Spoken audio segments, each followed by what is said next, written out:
In previous class, we were discussing about the diaphragm, bellows, capsules, and we have discussed their working principle and their types. So, in continuation with that, we will discuss about the different types of capsules and what are their uses and the advantages and limitations. So, basically, capsules can be classified again in two classes, that is a convex capsule and a concave capsules and a nested capsules. A convex capsule is formed by attaching two convex diaphragm opposite to each other. So in case of convex capsule, you can see in the figure there are two diaphragms that are connected opposite to each other. They are placed opposite to each other. And in case of a nested capsule, it consists of convex and concave diaphragm, and they are secured to one another along their periphery.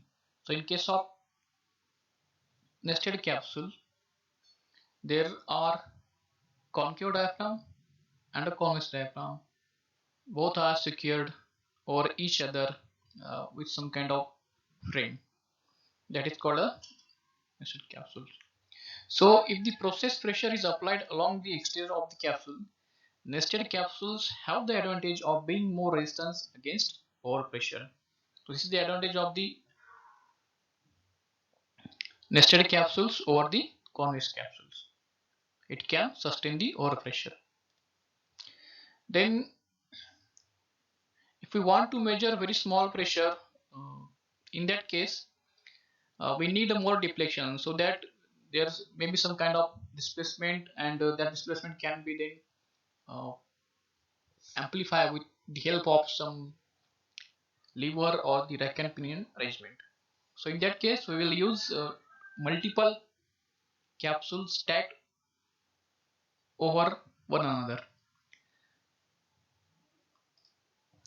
So therefore multiple capsules can be stacked on top of each other until sufficient displacement is obtained to move the pointer across the full scale. These stacks can be built with either convex or a nested diaphragm. So this is about the capsules. So what is the measuring range of a capsule pressure gauge? So capsule pressure gauges are suitable for the measurement of very low negative and positive pressure ranging from 0 to 0.5 millibar to 0 to 1000 millibar with accuracy classes of 0.1 to 2.5. This is the measuring range of the capsule, and it can measure both relative as well as absolute differential pressure. So next one is the Bourdon tube pressure gauge. So this is another kind of pressure gauge which measures the pressure. Let's have its working principle. So it is mostly widely used as a pressure sensing element, and it consists of a narrow bore tube of elliptical cross section sealed at one end. So in the figure you can see that there is a elliptical or a C-shaped kind of tube which gets elongated or try to straighten up when a pressure is applied from the bottom side of the tube, and its one end is open and another end is fixed or closed. The tube is formed into a curve, a flat spiral or a helix. When the pressure is applied, the effect of the forces is to straighten it so that the closed end is displaced. It means when you apply some kind of pressure from the open end of the tube, it will try to straighten up. There may be some kind of displacement, mechanical, as it is a mechanical kind of transducer or instrument, measuring instrument. There have to have a kind of displacement, and that displacement can be used for the purpose of indicating some pressure values. It can be calibrated accordingly. So the process pressure is connected to the fixed socket end of the tube while the tip end is sealed.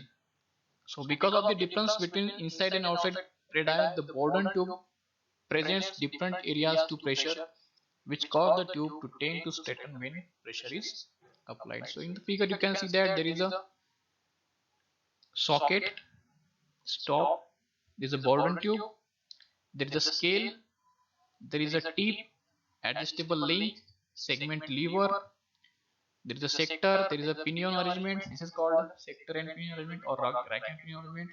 There is some kind of pin and there is a pointer to indicate the pressure on this scale.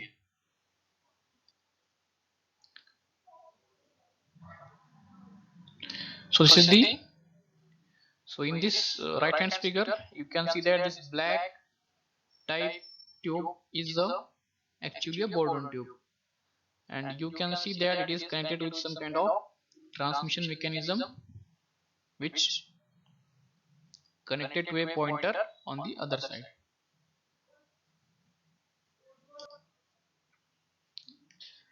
So this is the figure of a spiral Bourdon tube, which is again a kind of a pressure measuring device, and in case of a single C shape it is consist of a helix of a Bourdon tube. The principle is same.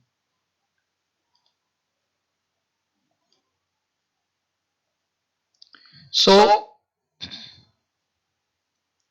the resulting tip motion is a non-linear because less motion results from each increment of additional pressure. Then this non-linear motion has to be converted to linear rotational pointer response. Okay, so that is a non-linear motion, and you have to convert that to a linear motion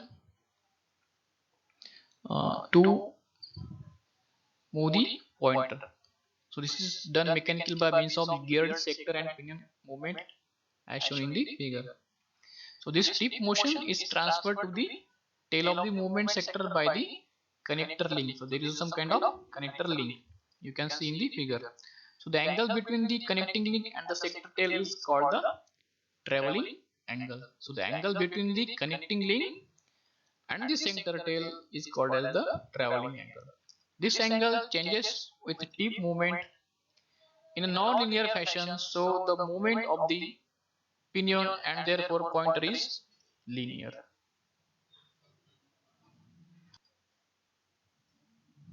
So Bourdon tubes are generally made with metals like bronze, alloy and stainless steel. And its advantages are of the Bourdon tubes are they give accurate results, they are simple in construction, and their cost is also very low. Then can be modified to give electrical outputs. So if you want to convert it to a some digital or electrical type of transducer, we can easily connect to the electrical system. They are safe even for high pressure measurement, and the accuracy is high, especially at high pressure. The Bourdon gauge coupled with stainless steel capsule type sensing bulb is used in milk homogenizer. So in milk homogenizer, this Bourdon gauge are generally coupled with stainless steel or capsule type of sensing bulb, and that can be used for the measurement of pressure in the milk homogenizer. And its limitations are they respond slowly to changes in pressure. The response time is very not that much accurate as compared with the some electrical type of transducer. As the displacement of the free end of the Bourdon tube is low, it requires amplification. Moreover, they cannot be used for precision measurement.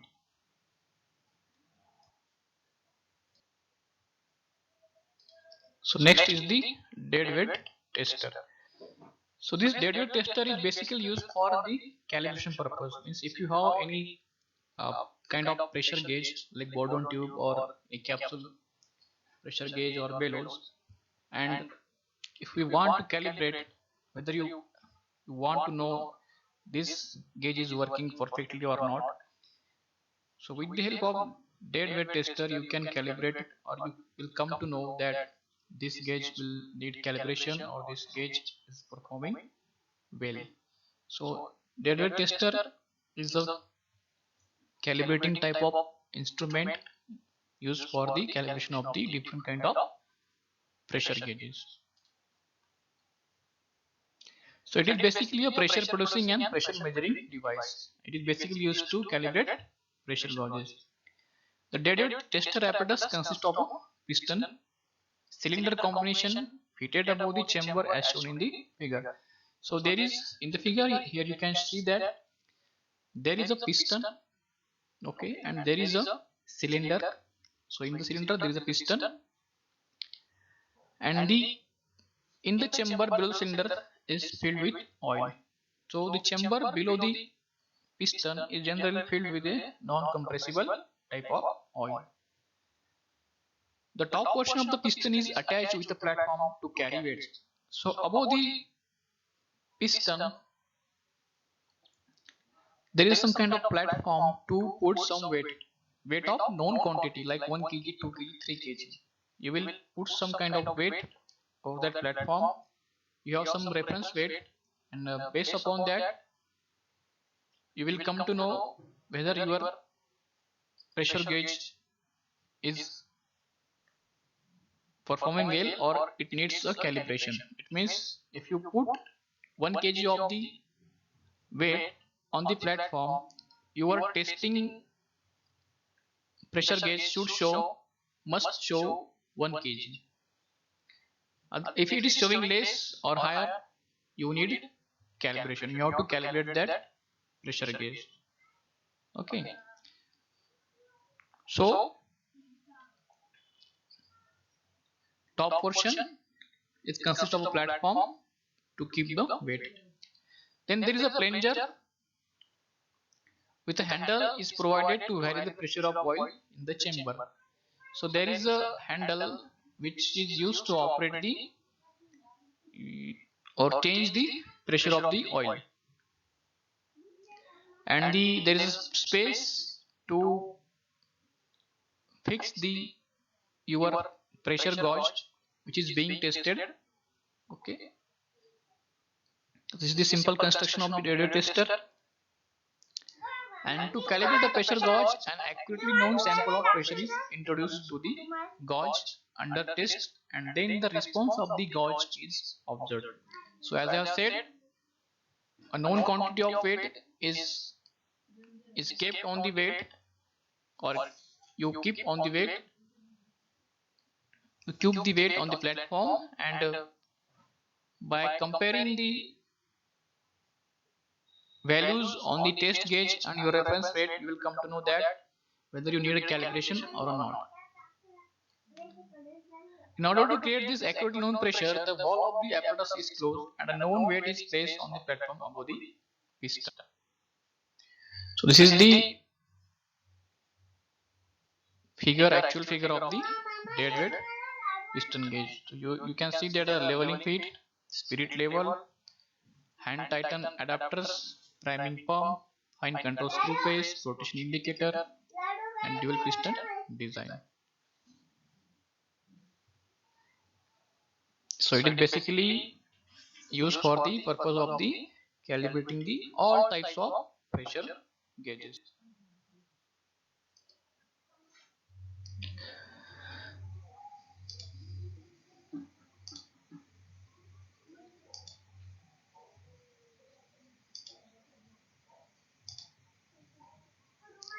So gauge tester is used to calibrate all kinds of pressure gauges and a wide range of pressure measuring devices. It is simple in construction and easy to use.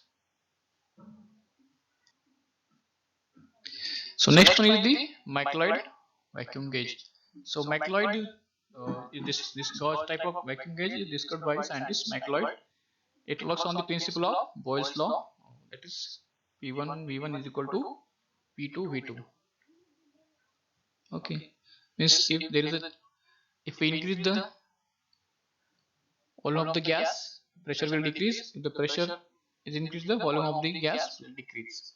So based on that principle, this Michelloid vacuum gauge works.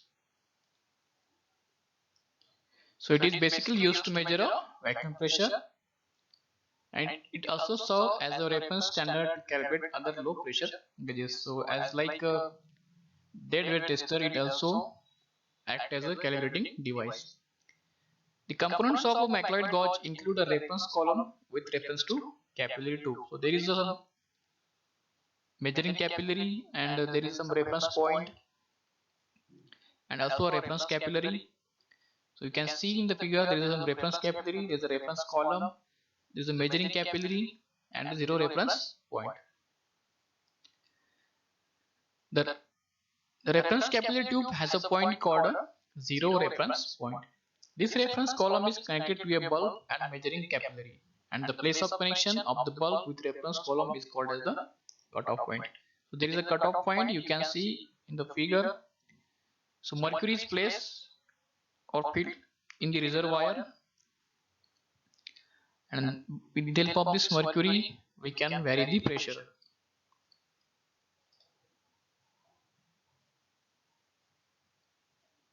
So below the reference column and the bulb there is a mercury reservoir operated by a piston. So there is a piston which operates the mercury reservoir to vary the pressure. So the pressure to be measured is applied to the top of the reference column of the McLeod gauge as shown in the figure. The mercury level in the gauge is raised by operating the piston to fill the volume as shown by the dark shade in the diagram. So when you apply some kind of pressure over this mercury, it will rise accordingly, and there is some kind of cutoff point. Above that, mercury will enter into the another tube. So this mercury and the tested fluid should be immiscible type of fluid, otherwise what will happen, the tested fluid will mix up with the mercury. So it should not mix with the mercury, so it should be that. So mercury generally does not mix well with other kind of fluids, so hence and mercury is also a non-compressible type of fluid, hence we use mercury.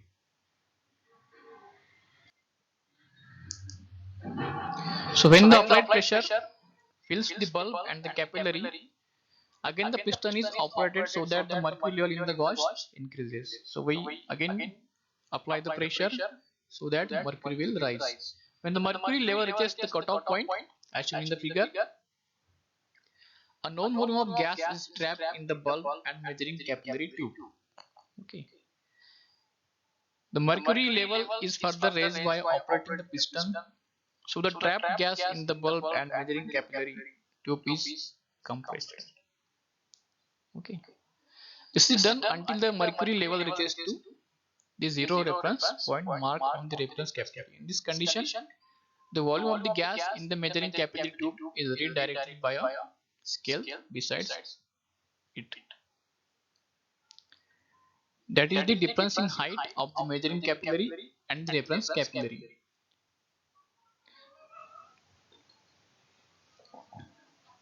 So there is a formula by determining the volume and pressure in the reference capillary and the measuring capillary. Okay, by using Boyle's law, like P1 V1 is equal to P2 V2, we can calculate the unknown pressure. So the working of McLeod gauge is independent of the gas composition. So as it is a vacuum measuring device, we can measure the pressure of the gases. A linear relationship exists between the applied pressure and height, and there is no need to apply corrections to the reading. The limitations are that the gas whose pressure is to be measured should obey the Boyle's law, and the presence of vapor in the gauges affects the performance. So this is the limitations of the McLeod gauge. So next one is the Pironi gauge.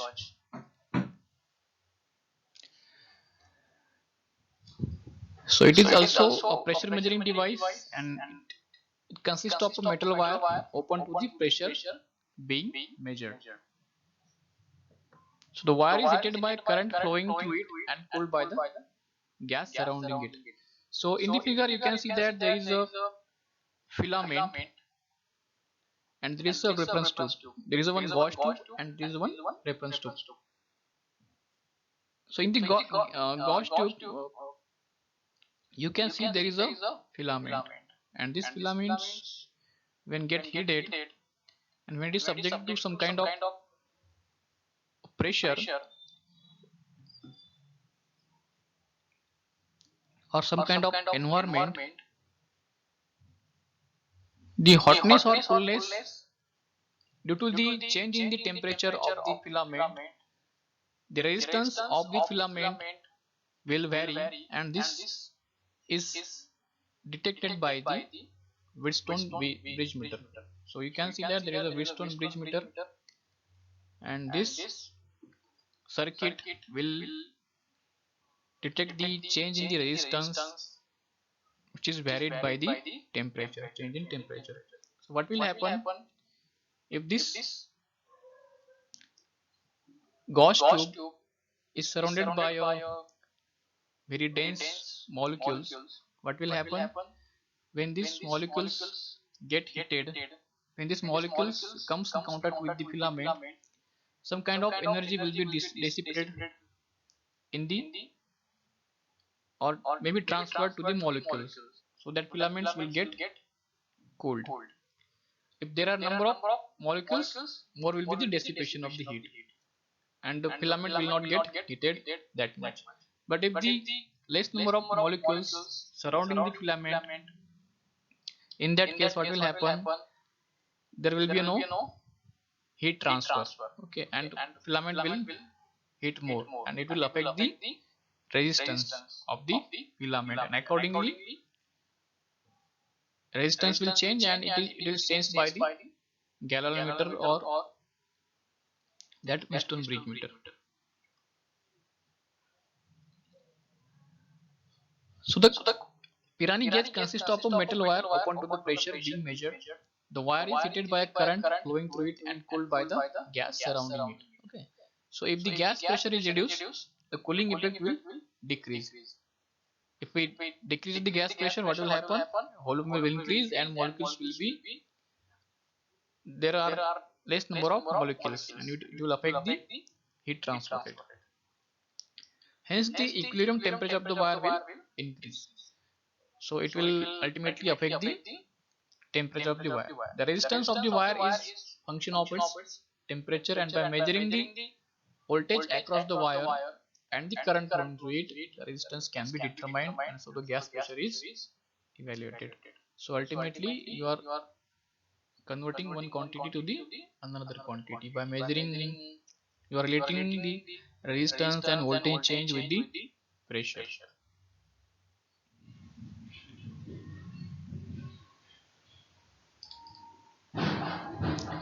So there is a one filament that is called the reference filament, and the other is the measurement filament. So there is a reference tube or the gauge tube, and it contains filaments. One is called reference filament, which is used for the reference purpose. So the reference filament is immersed in a fixed gas pressure, while the measurement filament is exposed to the system of the gas, whose pressure we want to know. A current through the bridge hits both the filaments. So both filaments get heated simultaneously, and the gas molecules hit the heated filaments and conduct away some of the heat. Okay, as I have said, more number of molecules, more heat dissipation. If the gas pressure around the measurement filament is not identical to that around the reference filament, the bridge is unbalanced, and the degree of unbalance is measured of the pressure. So when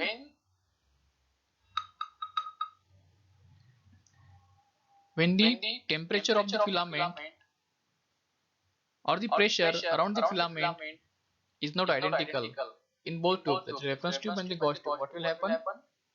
There is an unbalance. Okay, there will be some kind of unbalance between the pressure, and this is detected by the that Wheatstone bridge, and that is the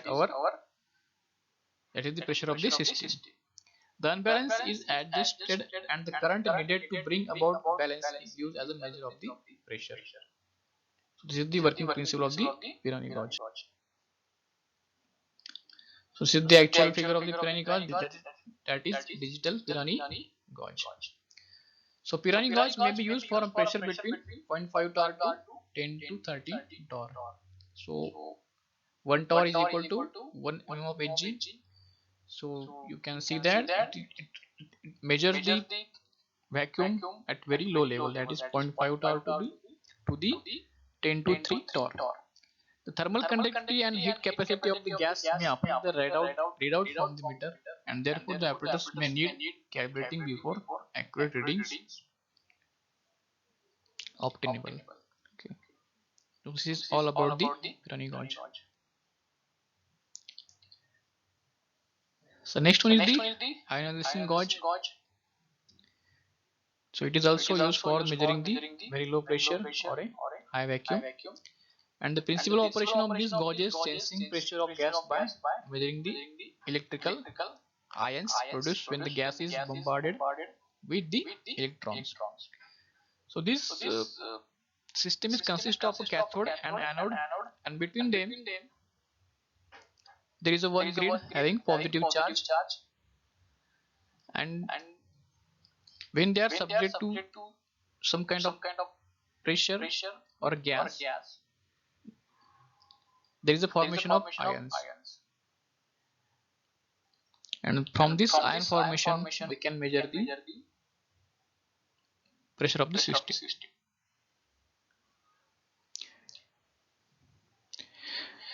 When fewer ions will be produced by lower density gases, the electrons are generated by thermoionic emission.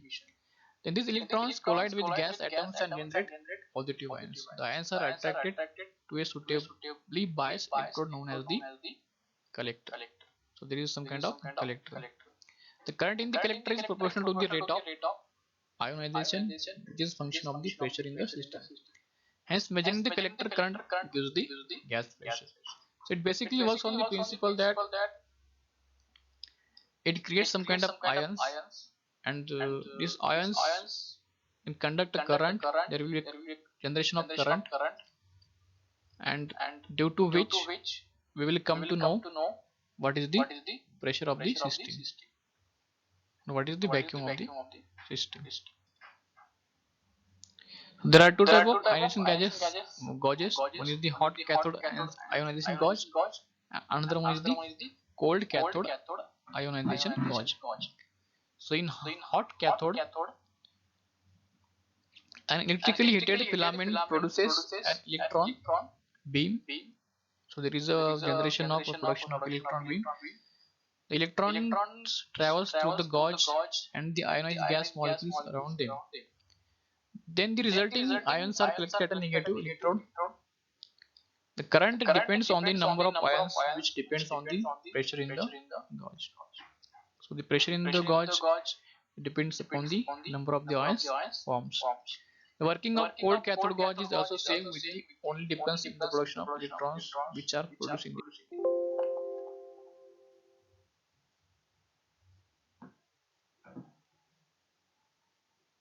produced in the discharge of high voltage. So there are two types of gauges, that is hot cathode ionization gauge and another is the cold cathode ionization gauge.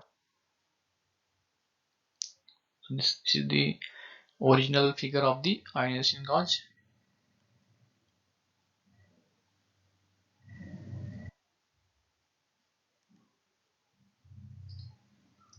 So next one is the thermal conductivity vacuum gauge. So it also measures the pressure, very low pressure or vacuum, by measuring the thermal conductivity of gas as a function of pressure. Okay. So this is the figure of the thermal conductivity vacuum gauge. It consists of a heater element, metal or glass envelope, a vacuum, thermocouple and moving coil meter. It consists of a linear element which is heated by a known current source and is in contact with the thermocouple attached to its center. So thermocouples are attached with a heating element. The heater element together with the